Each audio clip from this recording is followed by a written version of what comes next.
Welcome once again, my friends, and thank you for stopping by to listen to an old storyteller. Today we have a story from Scotland, and the title of this story is Father Grumbler. Once upon a time there lived a man who had nearly as many children as there were sparrows in the garden. He had to work very hard all day to get them enough to eat, and was often tired and cross, and abused everything and everybody, so that people called him Father Grumbler. By and by he grew weary of always working, and on Sundays he lay a long while in bed instead of going to church. Then, after a time, he found it dull to sit so many hours by himself, thinking of nothing but how to pay the rent that was owed, and as the tavern across the road looked bright and cheerful, he walked in one day and sat down with his friends. It was just to chase away care, he said. But when he came out, hours and hours after, care came out with him. Father Grumbler entered his house feeling more dismal than when he left it, for he knew that he had wasted both his time and his money. I will go and see the holy man in the cave near the well, he said to himself, and perhaps he can tell me why all the luck is for other people, and only misfortune happens to me. And he set out at once for the cave.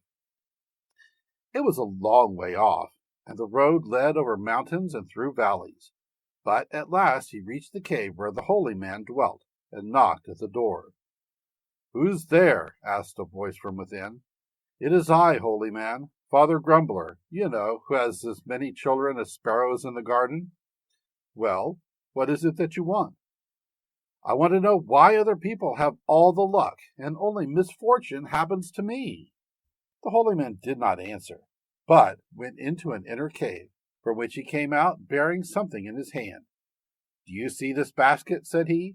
"It is a magical basket, and if you are hungry, you have only got to say, 'Little basket, do your duty,' and you will eat the best dinner you ever had in your life. But when you have had enough, be sure you don't forget to cry out, 'That will do for today.' Oh, and one thing more. You need not show it to everybody and declare that I have given it to you. Do you understand?" Father Grumbler was always accustomed to think of himself as so unlucky that he did not know whether the holy man was not playing a trick upon him. But he took the basket without being polite enough to say either thank you or good morning, and went away. However, he only waited until he was out of sight of the cave before he stooped down and whispered, little basket, do your duty." Now, the basket had a lid, so that he could not see what was inside, but he heard quite clearly strange noises, as if a sort of scuffling was going on. Then the lid burst open, and a quantity of delicious little white rolls came tumbling out, one after the other, followed by a stream of small fishes already cooked. What a quantity there were, to be sure!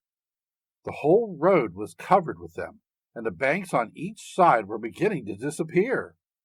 Father Grumbler felt quite frightened at the torrent, but at last he remembered what the holy man had told him, and cried at the top of his voice, "Enough! Enough! That will do for today!" And the lid of the basket closed with a snap. Father Grumbler sighed with relief and happiness as he looked around him, and sitting down on a heap of stones, he ate till he could eat no more. Trout, salmon, turbot, soles, and 100 other fishes whose names he did not know, lay boiled, fried, and grilled within reach of his hands. As the holy man had said, he had never eaten such a dinner. Still, when he had done, he shook his head and grumbled, "Yes, there is plenty to eat, of course, but it only makes me thirsty, and there's not a drop to drink anywhere." Yet somehow he could never tell why.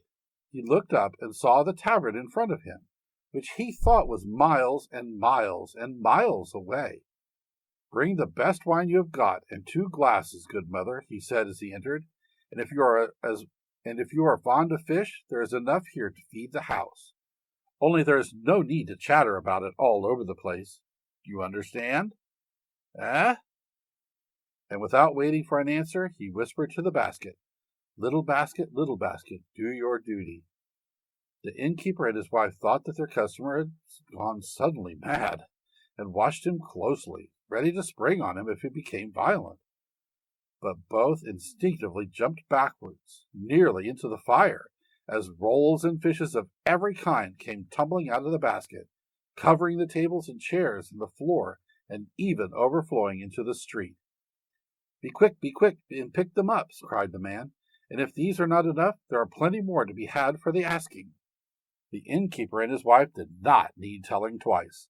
Down they went on their knees and gathered up everything they could lay hands on.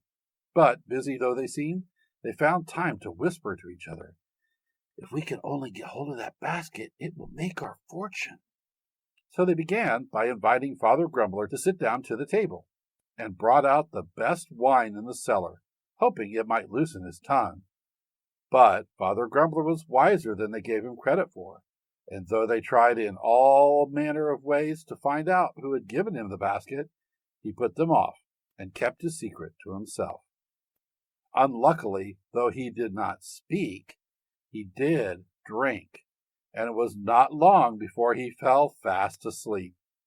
Then the woman fetched from her kitchen a basket, so like the magic one that no one, without looking very closely, could tell the difference, and placed it in Father Grumbler's hand, while she hid the other carefully away. It was dinner time when the man awoke, and, jumping up hastily, he set off for home, where he found all the children gathered round a basin of thin soup, and pushed their wooden bowls forward, hoping to have the first spoonful. Their father burst into the midst of them, bearing his basket and crying, "Don't spoil your appetites, children, with that stuff. Do you see this basket? Well, I have only got to say, 'Little basket, do your duty,' and you will see what will happen. Now you shall say it instead of me, for a treat." The children, wondering and delighted, repeated the words, but nothing happened. Again and again they tried, but the basket was only a basket, with a few scales of fish sticking to the bottom, for the innkeeper's wife had taken it to market the day before. "What's the matter with the thing?" cried the father at last, snatching the basket from them, and turning it all over, grumbling and swearing while he did so, under the eyes of his astonished wife and children, who did not know whether to cry or to laugh. "It certainly smells of fish," he said, and then he stopped, for a sudden thought had come to him. "Suppose it is not mine at all? Supposing— those scoundrels!"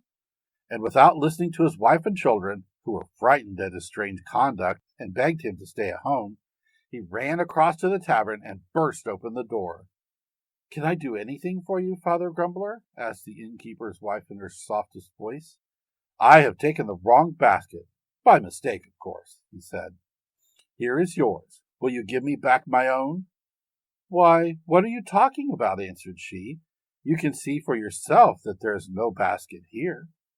And though Father Grumbler did look, it was quite true that none was to be seen. "Come, take a glass to warm you on this cold day," said the woman, who was anxious to keep him in a good temper, and as this was an invitation Father Grumbler never refused, he tossed it off and left the house. He took the road that led to the holy man's cave, and made such a haste that it was not long before he reached it.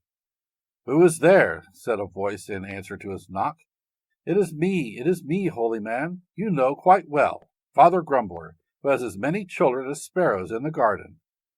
"But, my good man, it was only yesterday that I gave you a handsome present." "Yes, holy man, and here it is. But something has happened, I don't know what, and it won't work any more." "Well, put it down. I will go and see if I can find anything for you."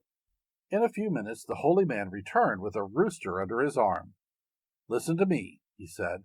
"Whenever you want money, you have only to say, 'Show me what you can do, rooster,' and you will see some wonderful things. But remember, it is not necessary to let all the world into the secret." "Oh, no, holy man, I am not so foolish as that." "Nor to tell everybody that I gave it to you," went on the holy man. "I have not got these treasures by the dozen."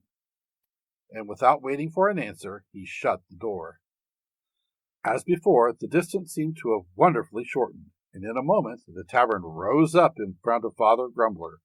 Without stopping to think, he went straight in and found the innkeeper's wife in the kitchen making a cake. "Where have you come from with that fine red rooster in your basket?" asked she, for the bird was so big that the lid would not shut down properly. "Oh, I come from a place where they don't keep these things by the dozen," he replied, sitting down in front of the table. The woman said no more, but set before him a bottle of his favorite wine, and soon he began to wish to display his prize. "Show me what you can do, rooster," cried he, and the rooster stood up and flapped his wings 3 times, crowing "Cocarico!" with a voice like a trumpet, and at each crow there fell from his beak golden drops and diamonds as large as peas. This time Father Grumbler did not invite the innkeeper's wife to pick up his treasures, but put his own hat under the rooster's beak so as to catch everything he let fall, and he did not see the husband and wife exchanging glances with each other, which said, "That would be a splendid cock to put with our basket." "Have another glass of wine," suggested the innkeeper, when they had finished admiring the beauty of the rooster, for they pretended not to have seen the gold or the diamonds. And Father Grumbler, nothing loth, drank one glass after another, till his head fell forward on the table, and once more he was sound asleep. Then the woman gently coaxed the rooster from the basket and carried it off to her own poultry yard, from which she brought one exactly like it, and popped it in its place. Night was falling when the man awoke, and throwing proudly some grains of gold on the table to pay for the wine he had drunk, he tucked the rooster comfortably into his basket and set out for home.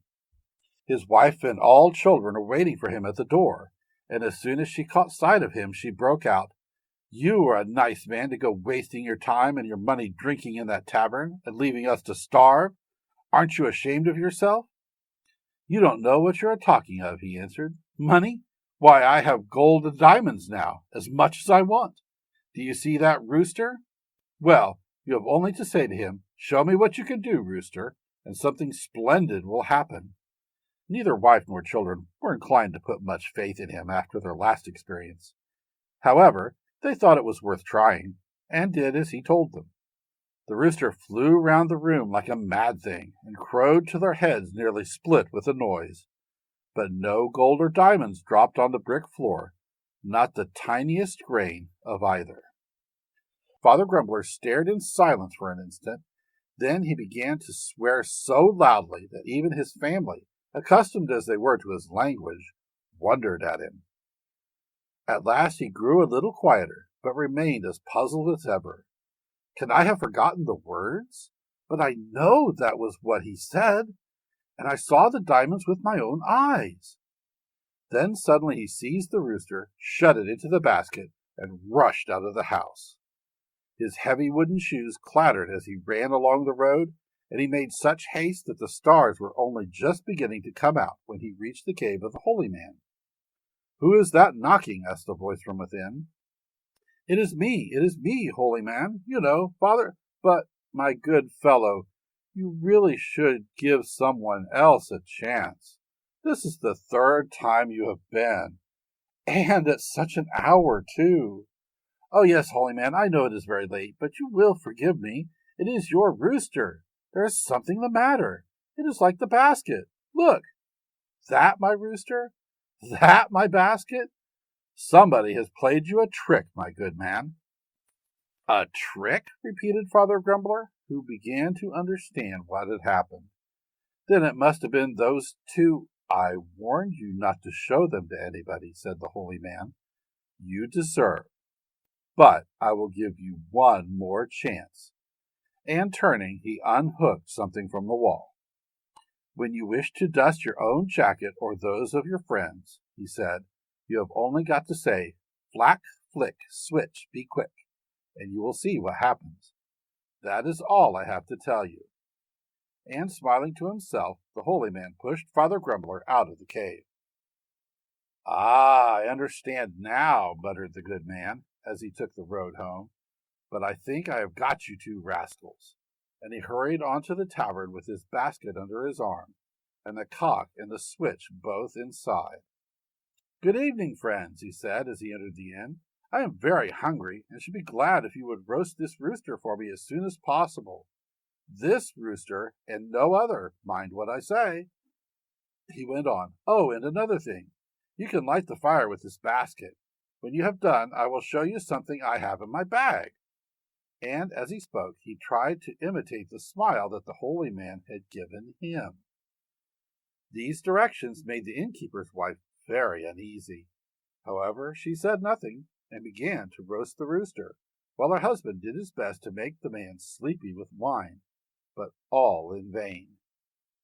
After dinner, which he did not eat without grumbling, for the rooster was very tough, the man struck his hand on the table and said, "Now listen to me. Go and fetch my rooster and my basket at once. Do you hear?" "Your rooster and your basket, Father Grumbler? But you have just—" "My rooster and my basket," interrupted he. "And if you are too deaf and too stupid to understand what that means, I have got something that may help to teach you." And opening the bag, he cried, "Flack, flick, switch, be quick!"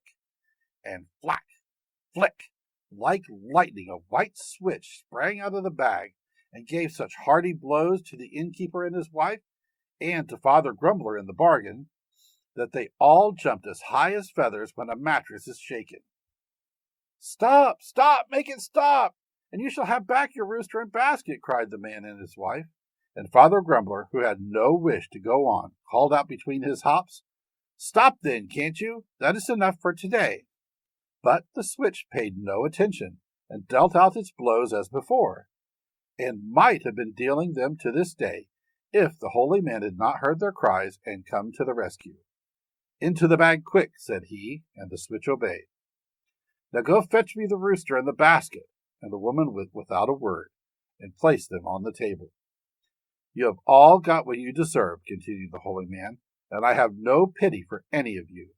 I shall take my treasures home, and perhaps some day I may find a man who knows how to make the best of the chances that are given to him.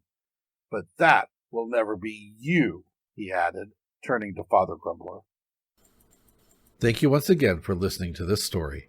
If you enjoyed this story, please press that like button.